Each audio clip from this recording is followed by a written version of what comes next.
She is a digital marketing specialist who can spin the meanest website around. And he's host of the TV show Buzz, which features nonprofit organizations receiving marketing makeovers. Here on Buzz for Good, we talk all things nonprofit, the people they serve and the good they do. And we talk to creative professionals and provide marketing tips and tools to help your nonprofit achieve more. That's right. Buzz!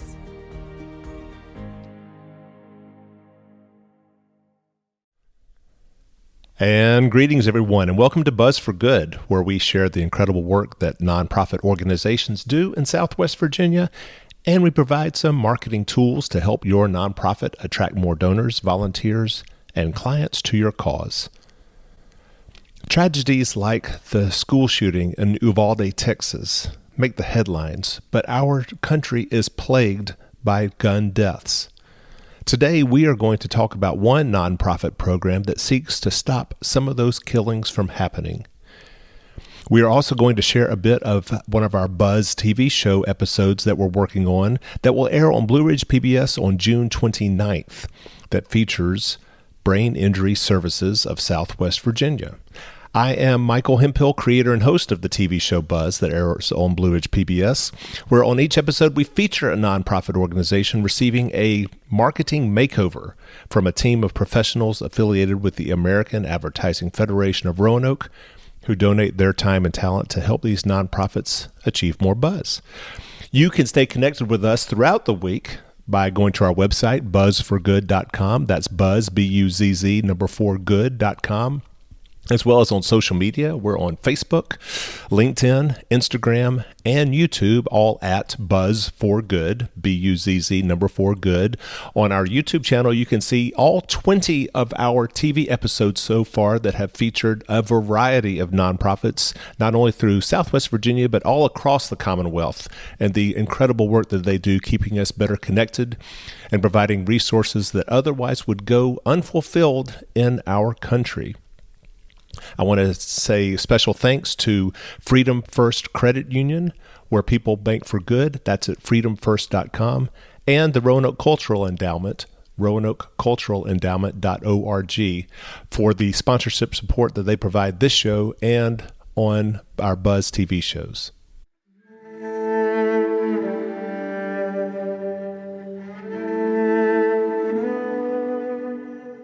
On May 24th, just about 3 weeks ago, an 18-year-old gunman walked into Robb Elementary School in Uvalde, Texas, and killed 19 school children and 2 teachers. While these mass shootings receive a lot of media attention, from our own Virginia Tech tragedy to Sandy Hook and Columbine and Charleston, South Carolina, and Sutherland Springs, Texas, and Las Vegas, and on and on and on, tragically, in the United States, gun deaths are just a part of life. According to the Centers for Disease Control, in 2020, 45,222 Americans died by gunfire. 54% of those gun deaths were suicides, while 43% were murders. And the remaining deaths that year from gunfire were unintentional, involved law enforcement, or had undetermined circumstances. But one local nonprofit, joined by 2 other local organizations, are joining forces to host the second annual Groceries Not Guns buyback event on June 25th at Melrose Community Center, which is offering Kroger and Food Line gift cards up to $250 for each gun turned in. This week, I got to talk to Dr. Catherine Koebel of Groceries Not Guns, as well as Dr. Brenda Hale, president of the Roanoke chapter of the NAACP, who together with the Roanoke Quaker meeting are coordinating the event. Our conversation is both informational and emotional, especially as Dr. Koebel shares the inspiration for her work, which was the Virginia Tech shooting that took place 15 years ago in her hometown of Blacksburg. Well, it is a pleasure to be here with you guys to talk about the program that you have coming up on June the 25th, 11 to 3 at the Melrose Community Center Groceries, Not Guns. Welcome to the show. Well, thank you. Thanks for having us. Absolutely. So I am gathered here with Dr. Catherine Koebel, who is the grant writer for this program, along with Dr. Brenda Hale, who is president of the Roanoke chapter of the NAACP. Not with us, but equally important to this project, is Dr. Michael Heller of the Roanoke Quaker meeting. So if I could get you guys, Catherine, let's start with you. What's the mission of each organization gathered here? Well, the mission of Groceries Not Guns is the gun buyback. The mission of the Quaker meeting is they're one of the original 3 peace churches. And the way, everything about how they worship and the way they do things, one of their core missions is peace. And so that's how they felt like this fit into their core mission. And then, of course, I will turn it over to the NAACP expert here. Hi, I'm Dr. Brenda Hale, president of the Roanoke branch in AACP. Also, I'm very proud to say that we have the best youth council in the state of Virginia. And we have one of the great AXO programs, which is another youth program. And through the collaborations of all of these people that I know, and Dr. Mike Heller, he is a phenomenal retired professor from Roanoke College. Okay. And we've known him for a long time, and he is on our executive committee. Okay. Also, he's had great leadership with the Quaker meeting, the Roanoke Quaker meeting. So with them being a 501c3, right, we could not move forward this year without them. And the Roanoke branch in AACP is a 501c4. I see. Okay. See, that's the difference. So you needed that tax-exempt 501c3 nonprofit to receive the grant funding to put on this event. Yes, okay. Especially from the city. Sure, right. Yes. Right. And also, it's kind of critical when you're buying large amounts of gift cards that you be able to get the nonprofit exemptions when you're buying things. Right, the sales tax exemptions and all that. Right, sure, right.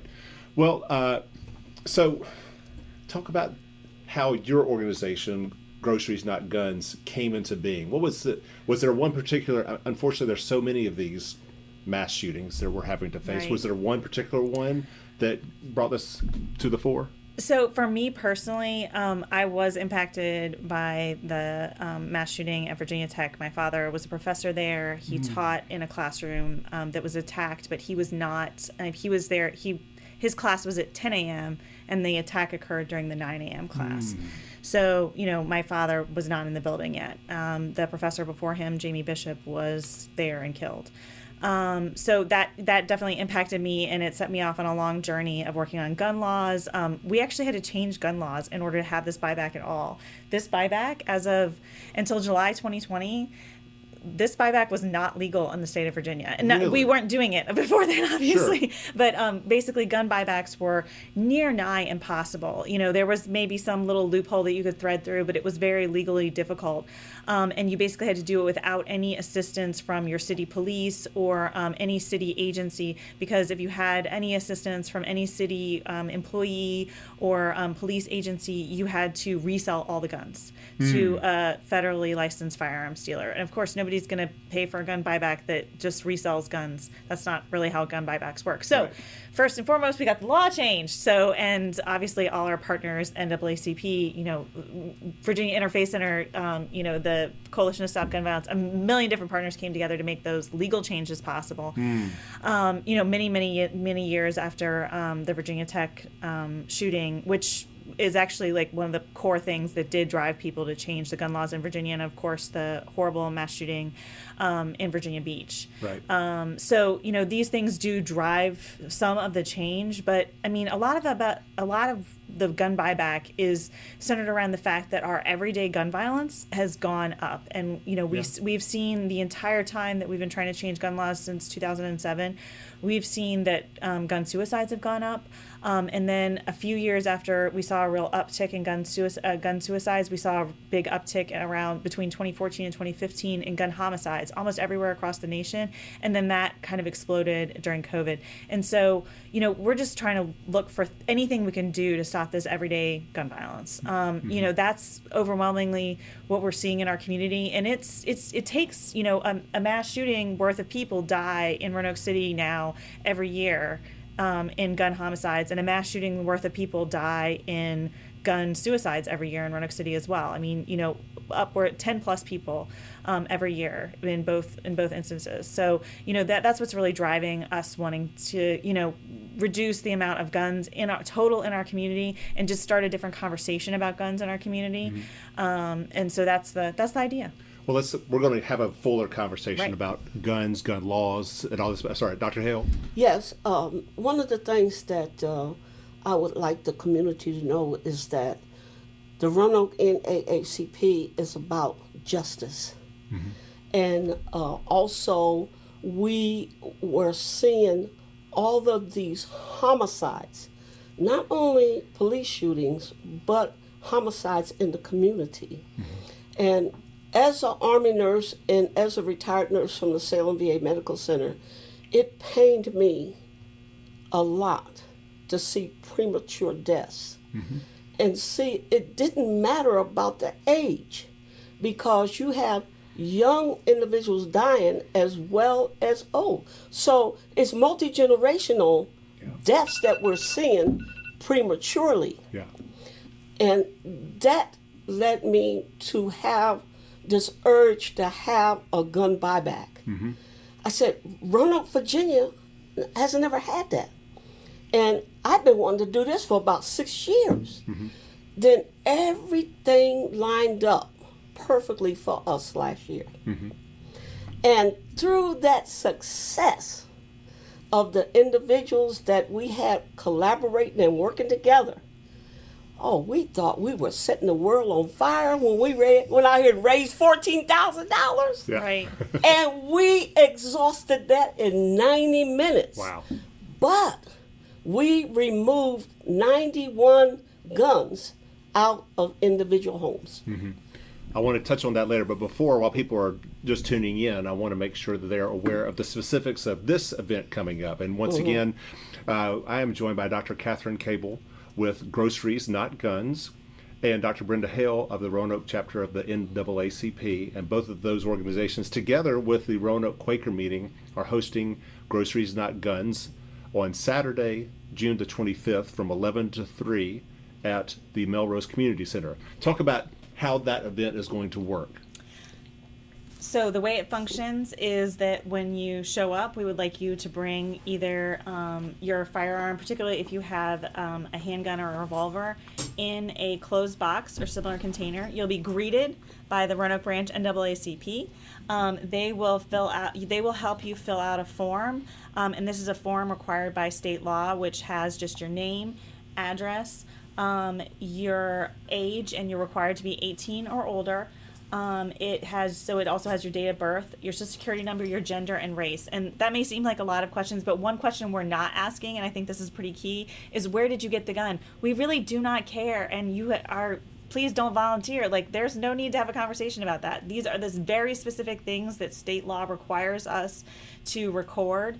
And so we'll record those, and what ends up happening with that information is that, and the serial number off the gun is basically taken and it's put through a database that checks for whether or not the gun's ever been reported stolen. And certainly we don't think that the last person that had it was the person that stole it. Guns move around all the time. Right. So there's no attachment to the name that was given. It's just that we will, if we do have one that's reported stolen, we will return it to the person who did report it stolen. We've never had that happen, but that mechanism is there and available to people. So I also encourage people, report your guns stolen, because if so, maybe we'll get it back to you. So if you'd like to see it again, here's one way. And you don't have to prove gun ownership. This. If you possess a gun in the state of Virginia, you own it. Okay, right, but there's no... Welcome to gun ownership. There's no documentation that you have to provide. No. Virginia's never required any sort of... There's no, there's nothing. No. Okay. Virginia does not require that. So we'll record all that, and, if you find a gun in the bushes and pick it up, you are the legal owner now. So, you're in possession, you're basically the owner. So, like I said, we're not asking very important, want to make it very clear we're not asking one certain question. And then the police take the guns and they do all their cleaning the gun to find the serial number and making sure that they have the right make and model of the gun just to record that for state law. And then they have all that information, and they take the guns and they melt them down eventually, not right that day, but they take them back and put them in an industrial incinerator. Okay. And then the person doesn't go with the guns. The person moves from the NAACP greeting over to our grocery gift card area, and that they'll have a little slip, and that'll say how much they are owed, and then they will get their grocery gift cards. And if they have a semi-automatic handgun that the police say this is a looks in working order semi-automatic handgun, that will be a $250 grocery gift card. And then if they have a shotgun, rifle, or a revolver, that'll be a $150 grocery gift card. And you are allowed 2 firearms per individual who comes. Okay. And we require you to be a Virginia resident and, like I said, 18 and older, and that's pretty much it. And no gun dealers are allowed. Okay. Yes. Okay. Yes. The guns have to be in working order. Yes, I mean it's hard to be 100% if they don't take it to the range or something, but they do inspect it for making sure it's not just falling apart. Gotcha. So yeah. All right. So you did this one time last year. Yes. That was the kickoff to this, and brought in 91 guns, and I guess you expended $14,000 worth of gift cards. Yes. So that's quite the fundraising effort going into this. Yes. Right? What have been the preparations for this year's event? Oh, we knew we had to do more fundraising. Right. That's why Catherine applied for the grant, and Dr. Mike Heller with the Quaker meeting, and went through that process, and we were approved. And that's a very good thing, because that is letting us know that the city values what we are doing. Sure. And we have the support of city council, we have support of the city manager, and we could not do this without the police chief and his officers. Sure. Oh, yeah. So that's we that's very really important. need to. That's very important to know. Right. Right. What other organizations or sponsors, if you will, are part of this effort? Well, we had the support of Kroger. This is the second year Kroger has supported us, and we have the support of Food Lion. Wonderful. And this year we have support from Carilion Medical Center, and financial support, but also Yes. they'll be there offering free gun locks and gun safety education, Right. and gun suicide prevention, tools and tips. So they're going to be there represented on the day as well. So how much money has been raised for this year's effort? So right now, I believe we're still raising. we are still raising, but We're right still raising now, funds. we never stop. Right, we're still. Do you have a goal? We have a significant amount. Good. Right. Okay. Good. So Because we don't want to let people know that we have enough. No, we don't have enough yet. Sure. Because we do not want to be in the same kind of situation last year, run out. And before we even start this year, we have to take care of the 47. The 47 individuals that are going to return this year, and they are first in line. So 47 who were not able to get a gift card last year. Yes. Well- Because you already had run out of money. I mean, which is a good situation to be in. So Yes. they're first in line this year That's to right. trade in their guns to get the gift card. Yes, and they've been very patient. That's good. there were actually even more than 47, but we had 47 who left their information with us for us to contact them back. So the line was longer than 47 people, Right. but there It were was 47 wrapped around people. this building. Wow. Yes, like Wow. Twice. Yeah. Not once, twice pretty intense. around this building. Okay. Okay. So we are taking care of them. And we're if they haven't been contacted yet, we're going to contact them, make sure they get a contact before this event. So Okay. about half of them have been reached out to already. So I assume that this event has been kind of on the books, on the calendar for quite some time, though Yes. the timing of the announcement of this Yes. seemed to be right on the heels of the most recent Uvalde, Texas shooting. Yes, yes. I mean, it seems like these things are just Well, this past weekend is Yeah, just more. horrific. Yeah. And that's throughout the whole country. Yeah. And we are trying to be proactive here in Roanoke. We don't want to see any of our children not being able to fulfill their destiny and have a good life. And let me bring up something that a lot of people don't want to talk about, because I'll talk about anything. Good. Is they call it black on black crime.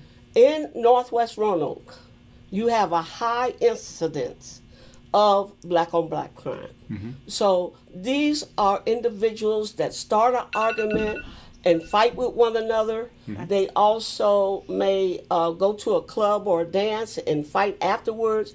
They may go to a party, start a fight. Downtown, they start a fight. It doesn't matter. Football game, they start a fight. So we're trying to prevent these things from happening. Sure. And see, if things escalate, then we don't want them to be able to go reach for a gun. With all of these other programs that are in place now because of grants and because other organizations have such a high rate of interest in these things, then we have to teach people how to have reconciliation. That means how to de-escalate, talk to one another, work things out. Remember years ago, you just have a little fist fight and it's over with. Next day, you're walking up the street hand in hand. But it's not like that now. So I would... Let me take one quick moment just to kind of reintroduce you guys, and then we'll continue with this. And once again, I am speaking with Dr. Catherine Koebel with the Groceries Not Guns program, and Groceries Not Guns is going to have an event on Saturday, June the 25th from 11 to 3 at Melrose Community Center, where in exchange for handguns and shotguns, rifles, revolvers that are turned in, those who are giving them back will in return receive a Kroger gift card or Food Line gift card in the amount of $150 to $250, depending on the firearm. I'm also here with Brenda Hale, Dr. Brenda Hale of the Roanoke chapter of the NAACP. Sorry, Dr. Koebel. Okay, so one of the things that I think, just like we were talking about subjects that people don't like to talk about and that kind of get covered up in this conversation about gun violence a lot, one of the things that gets covered up a lot in the conversation about gun violence is the self-directed violence. Yeah. So, and you can almost think of young men arguing amongst themselves as almost self-directed violence. I mean, obviously it's two people, but it's, when you're... when someone who is so similar to you, your violence is interpersonal like that, it's not that different when you think about it, a gun suicide. And we see these with, this is the number 2 killer of young men. So young men, I believe it's 25 to 39. This is the number 2 killer of young men in that age category. And then as men age, actually, I think it even is worse. So but this is a huge problem of gun owners dying by gun suicide. And we really just want to bring to the fore of people thinking about self-defense and protection of self, that having something around that makes you more likely to die by gunshot wound is maybe not the best method. Like, think of other methods. There's a lot of things out there. I've been a big proponent of bear spray. We have all kinds of things people can, there's all sorts of wild weapons that people think up that are way less lethal now. And I encourage people to, start thinking along those lines in terms of thinking more creatively, in terms of, if you do feel endangered, because I think the gun lobby and the gun industry has really suckered us into thinking that self-defense equals a gun, when in reality it greatly raises our likelihood of owning such an object greatly raises your level of dying by suicide or homicide. Yeah, so, or accidental shootings in the house. Right. Yes. Not only by the gun owner, but the child of the gun owner. Yeah. Yeah. And you mentioned kind of black on black, fatalities or homicides from guns. You've mentioned, gun owners and suicides and accidental shootings in the house, but sadly, those aren't the ones that are making the headlines. Yeah. It's from Virginia Tech to Uvalde, Texas, to Buffalo. I mean, these are, white men who are the ones who are going and committing with the mass shootings. Yes. So if there's an epidemic It's universal. Yes. It's Yes. universal, and it transcends every community. Yes, it does. That's right. You know, there's no place that is safe now, sadly, in our country from these shootings, as we have seen time and time again. I will say that the data consistently tells you you are so much safer if you turn your firearm into a feast. So, you know, you are so much safer. Your interpersonal risk, it's the people who are closest to you. You know, unfortunately, it's your own neighbors, your own, you know, immediate family sometimes that it's really not, the danger is not as far away as people, you know, people always imagine a stranger is going to hurt me. But that's actually pretty rare because who can upset you the most? It's the people who are closest to you who can control your emotions the most. And in a moment of just, you know, loss of, you know, it's just a loss of just total control because they have such a deep tie into your emotions because you love them so much, but also they can really, you know, they can really get you sometimes too, get you going. Let me go on record right now. I'm a product of the military. I absolutely and have always contended that an individual, an individual citizen in this country, they do not need possession of an assault rifle. It has nothing to do with the Second Amendment, nothing whatsoever. They do not need an assault rifle in their possession. That is for the military. And if you say that you're using it to hunt with, no, you're not. Because if you put that much metal and bullets into an animal, you're not going to be able to eat it. Right. You know. So see, it's propaganda. It's old wives' tales that have gone awry, you know, by certain entities in the country. You know, the NRA, they spread propaganda like crazy. You know. Well, you said that, you know, we're kind of fed this mentality that we have to arm ourselves in order to feel safe. And if safe from neighbors, safe from the government. I mean, I have that. I have, you know, friends who own guns who, sadly, you know, one recently told me who, you know, has several guns. One recently told me, you know, well, I'm really going to kind of regret having bought all of these guns if I never have the opportunity to use them. Like if there's if the apocalypse doesn't happen. Oh, so he's rooting for the apocalypse. But I feel like that is the mentality of some. Right? Well, you also have to look at the fact that the racial tensions in this country right now.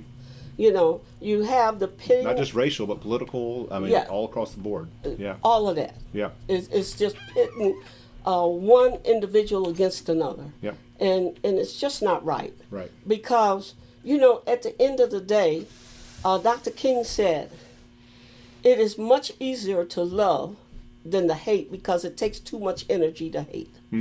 So it's easier just to go ahead and love your neighbor as opposed to hating your neighbor.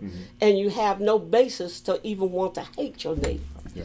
And we all want the same things. Yeah. Doesn't matter. We have 105 nationalities here in Roanoke Valley. 105. Wow. Guess what? They all want the same thing. You want safety. Yep. You would like to have a house. You'd like to have a good job. You'd like to have a good education. Like to take care of your kids. And you'd like to have some money. Yeah.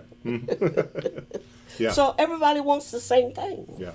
Speaking of money, I am going to put in a plug for the Quakers and sending them some money for this program.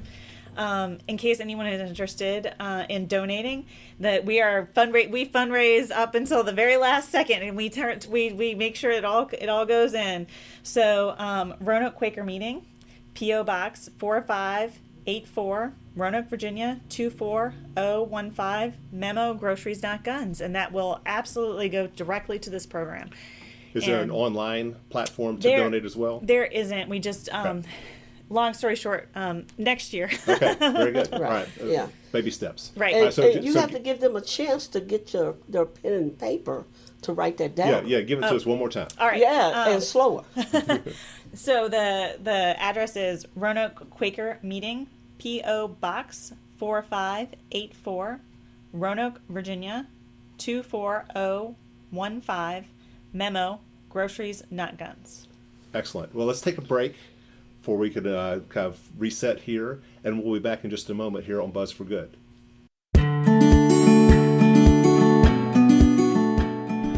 And as we take a break from our conversation, I want to continue to invite you to connect with us on our website, buzzforgood.com, BUZZ4good.com, as well as our social media channels, Facebook, Instagram, LinkedIn, and YouTube at Buzz for Good. I also want to make sure that you have marked on your calendars not only the Groceries Not Guns event happening on June 25th, but the following week when Buzz presents on Blue Ridge PBS our newest episode featuring Brain Injury Services of Southwest Virginia. We will be hosting a sneak peek watch party at the Grandin Theater on Tuesday, June 28th at 6 p.m. It is free and open to the public. This episode is made possible through the generous financial support of Bruce Swanson of Portfolio Design Services and Robert and Mary Ellen McNichols. For more information, please visit our website, buzzforgood.com. That's buzz, BUZZ 4good.com. And now back to the show.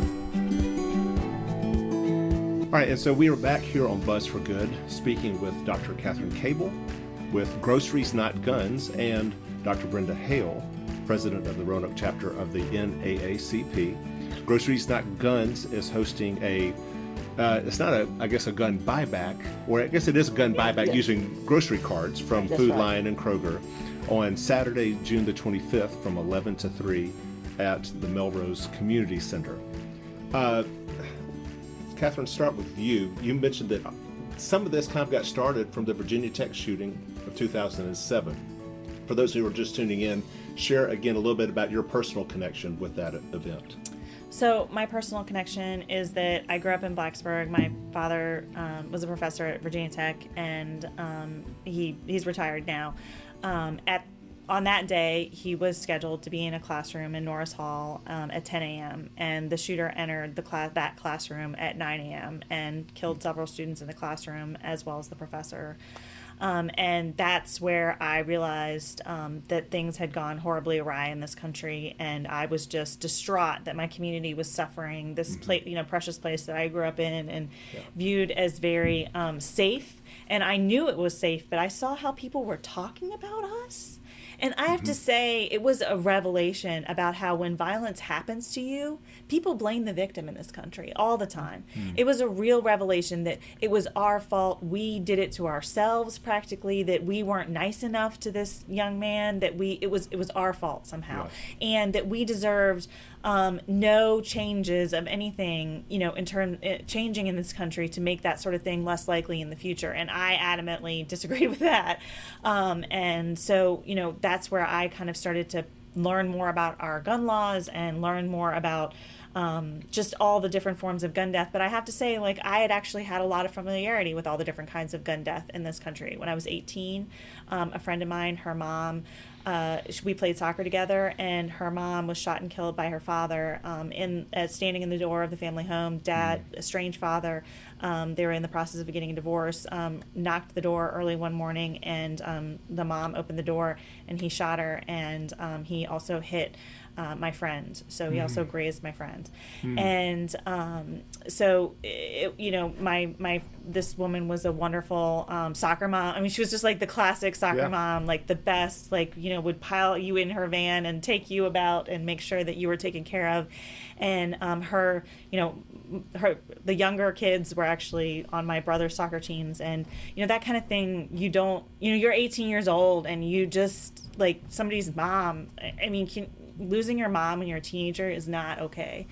And the impacts of that are lifelong, and I've seen that knowing those kids. I've seen that the impacts of that, of losing your mom when you're in high school, are enormous. I mean, your mom's not there anymore, and you're never able to put the same life trajectory back together that you would have had if your mom had been there that whole time. And so, you see that impact of guns in a heated domestic situation, and I've seen the impact of gun suicide on my cousin and my aunt. So when my cousin was a young teenager, her father shot and killed himself. And that was a devastating thing that I've seen. I actually did not know at the time that it was the gun suicide. That was sort of kept from us, and a lot of the details were kept from us, but we've talked about it as we've gotten older. And the details, unfortunately, were not kept from my cousin who had directly experienced it. And she and my aunt suffered. A gun suicide is a direct transfer of pain and agony to your other family members. Yeah. And I don't think people fully understand that they're not fully comprehending that when they're contemplating that act. And if they are able to ever insert that thought, that is a direct transfer of their pain out to their family members, and that gives them pause, I beg them to do so. But I'll also say gun suicide is totally preventable. My uncle, if he had just not had a firearm right there, that like intense moment would have passed. Yeah. And he would have not transferred that pain. That pain would have dissipated in him instead of intensifying and being transferred out to my aunt and my cousin. So that's sort of, the mass shootings get all that attention, but I really think that we concentrate so much on them because there's so much gun violence in this country. Yeah. If you picked every single one, you could report on that, and you could. I can't even remember all the victims in Roanoke City in 1 year. Like that is a shame on me, but it's a shame on all of us that I can't. Yeah. So you're sitting here talking about, and just in your life alone, right? There's all the students and teachers at Virginia Tech, not to mention your friend's mother, not to mention your cousins committed suicide. Uncle, yeah. I'm sorry, uncle, yeah. right. But the impact on their cousins. I saw the years and years and years of impact and pain. So, we're intensifying this trauma all the time, and we just need to find a way out. So that's the idea with Groceries Not Guns. Find that way out and have a different way. Yeah. So. Right. Dr. Hale, what about your personal experiences with gun violence? Well, my experience happened early on. April the 9th, 1953, I was 7 years old, and there were 5 children. And my mother and father had been over there on Wells Avenue, where they had the Elks Club, right off of Henry Street. And they came home, and as always, were arguing, and then the fight escalated. So I was in the kitchen with my mother wiping the blood off her face, and he shot her right there. So at the age of 5, I was 7, my brother was 8, my sister was 5, and then there was a 2-year-old and an 8-month-year-old. So that was 5 children without a mother instantly. Your father killed your mother. Yeah, but I've seen violence all my life. Yeah. So I'm not desensitized to it. I'm very much acutely aware of it. I'm aware of the trauma and what it does to you as an individual. Back in 1953, where could they send us 5 children? We were fortunate that my mother had a big family. She was one of 11. And my grandfather had 7 brothers and 4 sisters. So the Watsons took care of us and took us in. And I was raised by a great uncle in Bridgeport, Connecticut. But the thing of the matter is that you're separated from your mother. Number one, you're separated from your father, and you're separated from your siblings. And the rest of your family, which is to this day, for me, very large. But I've seen other traumatic deaths in my family. And being in the military, I saw a whole lot. And then being into civil rights, you're always facing one tragic event after another. And I'll never forget Tamir Rice, a little 12-year-old boy on the playground. The police roll up, and within 12 seconds, he's dead. So another component of deadly force should never be your first intervention. Yeah. In the military, we could take down a 200-pound man without killing him. You understand what I'm saying? So, therefore, police need to be trained. They need retraining. And another thing that I don't agree with is when they say defund the police. I don't believe in that.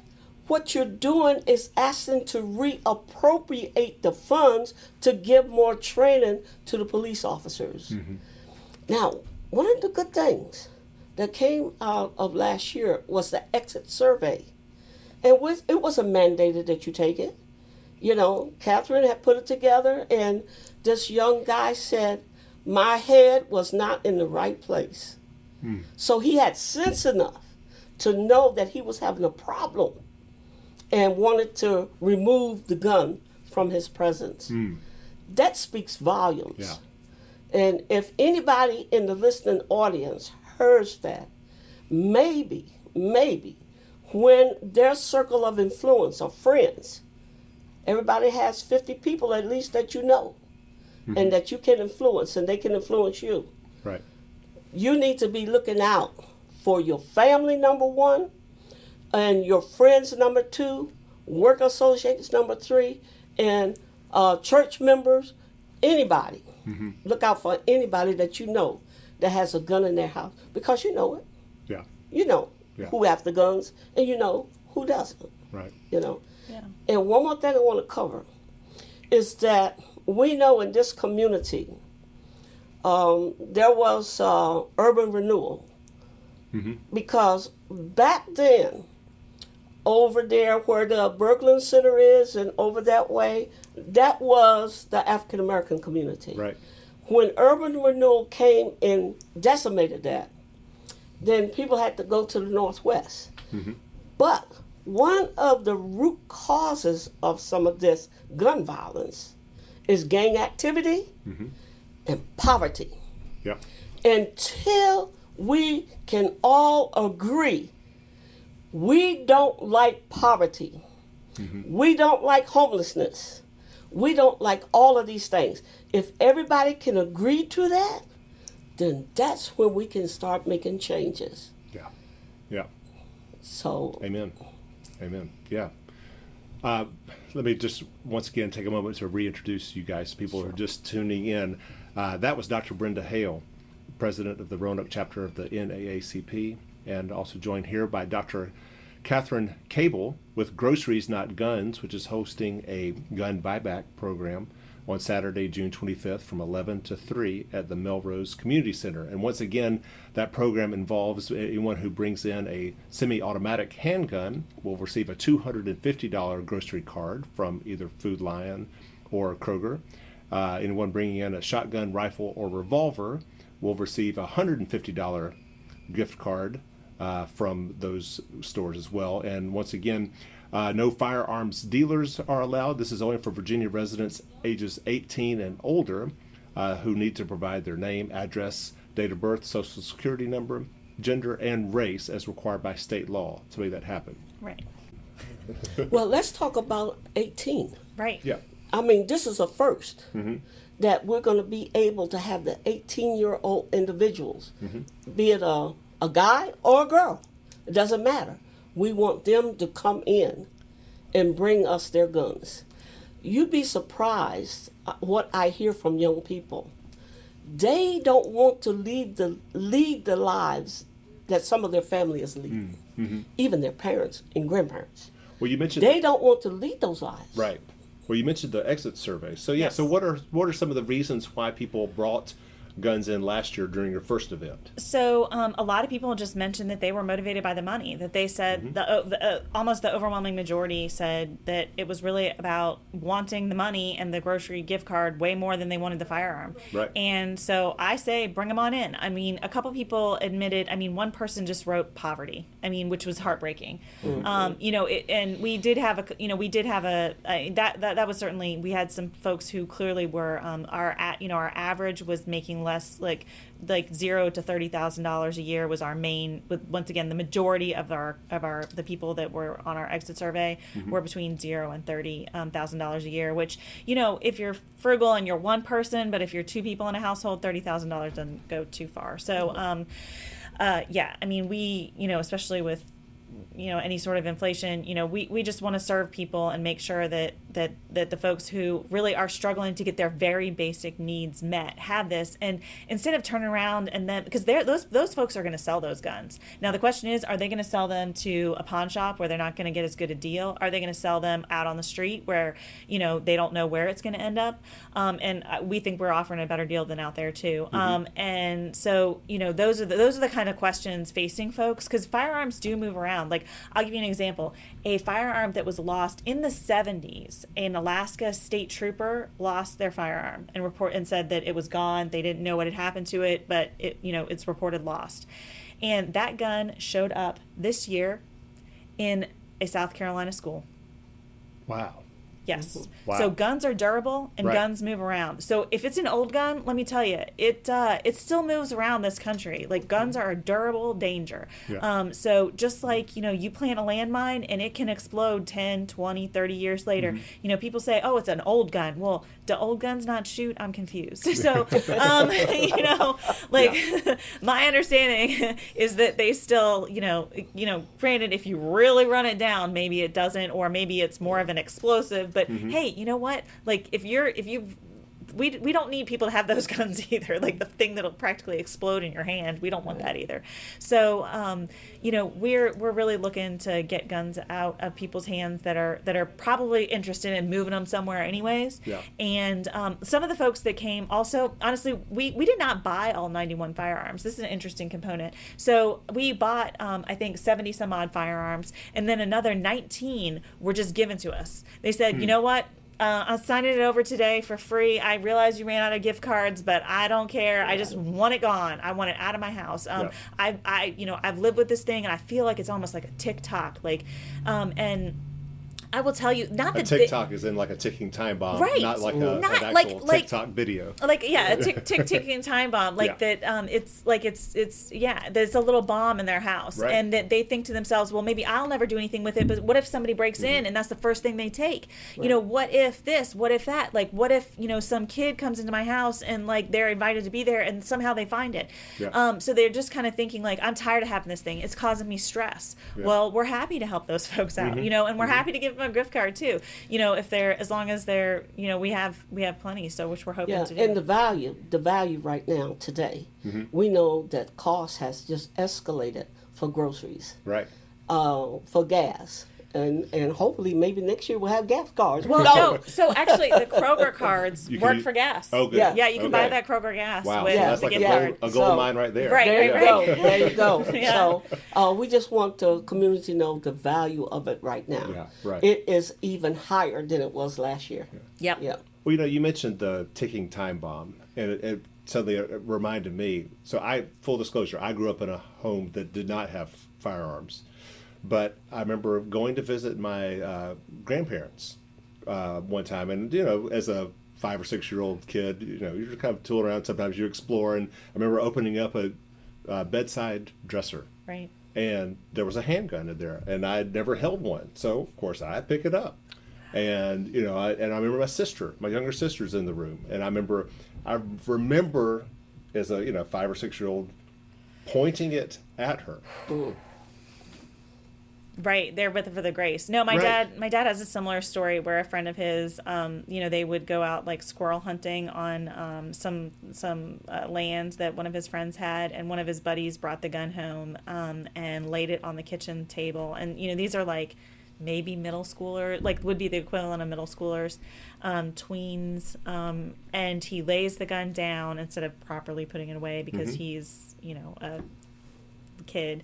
And he lays it down, and his sister kind of just bumps the table, and the gun just boom, and it destroyed every single one of his mother's dishes that was in the sideboard, but his sister lived.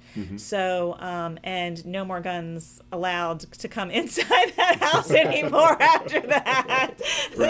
Right. So very quickly, I would like to say one more thing that I think Dr. Michael Heller would say if he was here, which he always puts it very eloquently, and I will try my best to do so. What he says is if one household decides that they are going to move from having a gun that could be a danger to them to not, and have a safer household, that is one safer household in the city of Roanoke. So when we ask ourselves, what's our mission here and what are we doing, we have to not just look at okay, did shootings stop tomorrow? Because they're not going to, but how many extra safer households did we create? And if we create one safer household or 5 safer households or 10 safer households in the city of Roanoke, Virginia, that is a win right there. So. Well, that kind of brings me to, we see the events like Uvalde, Texas, and all these shootings across the country, and we're all, the debate right now happening in Congress. What do we do about all this? Is it mental health more funding? Is it reducing access to firearms? Is it raising the age from 18 to 21 in order to purchase an assault rifle? All these different things, and sometimes it feels so hopeless. Right. It feels so hopeless. It's many things, though. It's not just one thing. Right. So we have to pressure our legislators to act. They're sent there to represent you. Yeah. So it's up to the individuals that elect these congressional leaders, these Senate leaders. It's up to each and every individual to let them know what they want. Absolutely. But going back to kind of the programs you have here, for me it feels like when I was coming into this conversation with y'all, this is just a drop of the bucket. How can this possibly help? But how you just phrased it of, one, it will make a difference to that one family that is not impacted by gun violence if that firearm is removed from the house, and that alone is worth the price. So. Right. One more time, I just want to thank you guys for hosting and coordinating once again Groceries Not Guns, happening on Saturday, June the 25th, 11 to 3 at the Melrose Community Center. Bring in a firearm, and depending on the firearm that it is, you will receive a $150 to $250 grocery card from Food Lion and Kroger. So thank you both so much. Once again, Dr. Brenda Hale with the Roanoke chapter of the NAACP, Dr. Catherine Koebel with Groceries Not Guns. Also want to acknowledge who's not here with us, Dr. Michael Heller with the Roanoke Quaker meeting, who is also a partner in this effort. Thank you both so much for being a buzz for good in our community. And we will sit down again in the future. I look forward to it. Thank you all so much. Thank you. Thank you.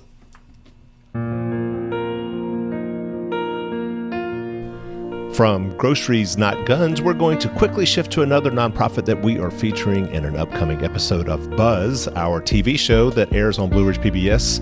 On June 29th, we will be featuring Brain Injury Services of Southwest Virginia.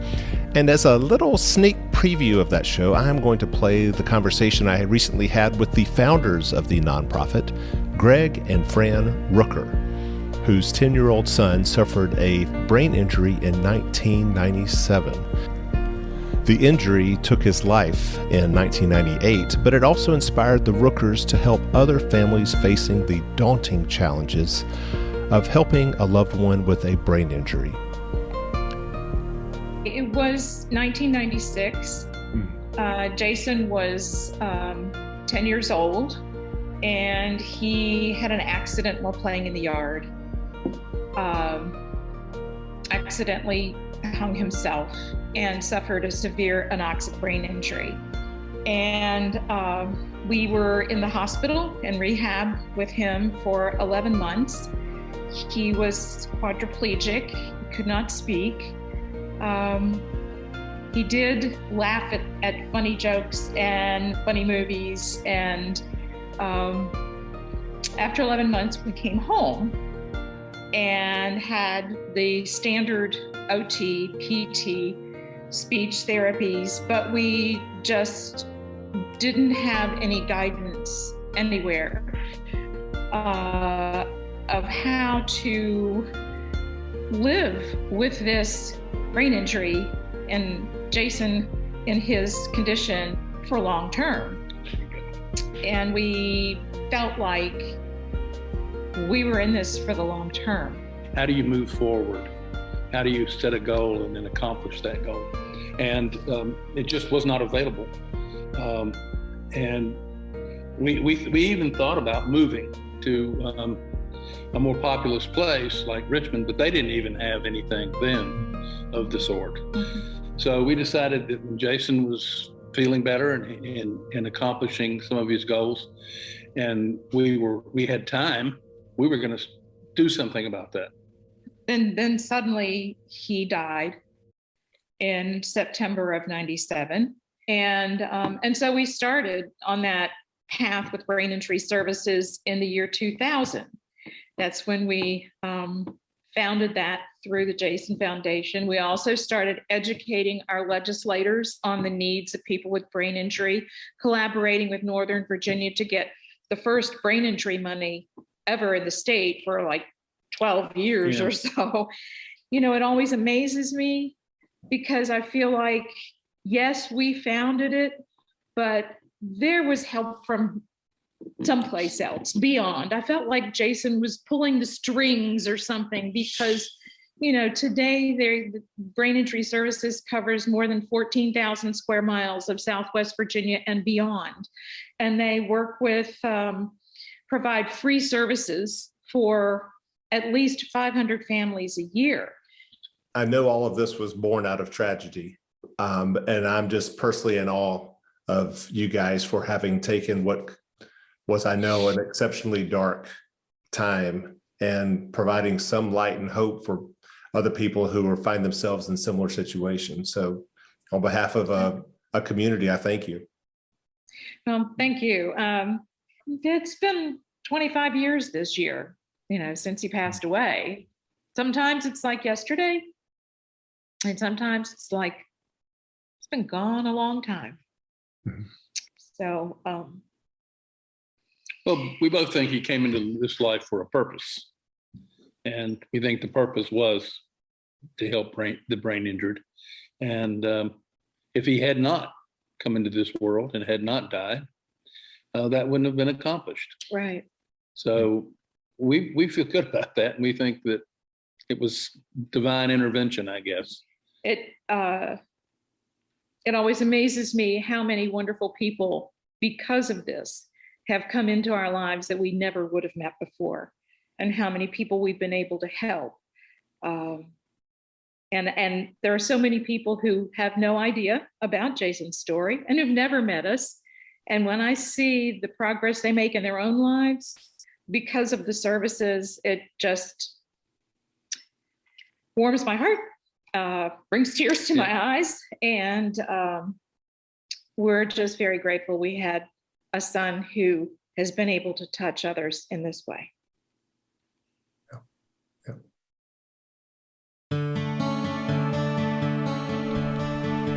So we hope you will tune in to Blue Ridge PBS on June 29th to watch our episode on Brain Injury Services of Southwest Virginia, as well as attend our watch party on June 28th at Grandin Theater. More information at buzzforgood.com. Please stay connected with us throughout the week there and on our social media channels, Facebook, Instagram, LinkedIn, and YouTube at Buzz for Good. We will be back next week here on Buzz for Good to talk Juneteenth, as well as Father's Day. For Juneteenth, we are going to revisit our good friends at the Christiansburg Institute, which we featured last year around this time on Buzz, and the work that they have done over the last 150 years. First, educating Black Americans in Southwest Virginia and beyond, and now trying to provide a resource for racial reconciliation in our community. And for Father's Day, we're going to feature some nonprofits that provide services for dads. Until then, we hope that you will all continue to be a buzz for good in our community. Let us know if there is a nonprofit program or event that you feel as though we should feature on the show, and we will be sure to connect with them in the weeks to come. Meantime, thank you for listening, and we will look forward to seeing you back here next week on Buzz for Good.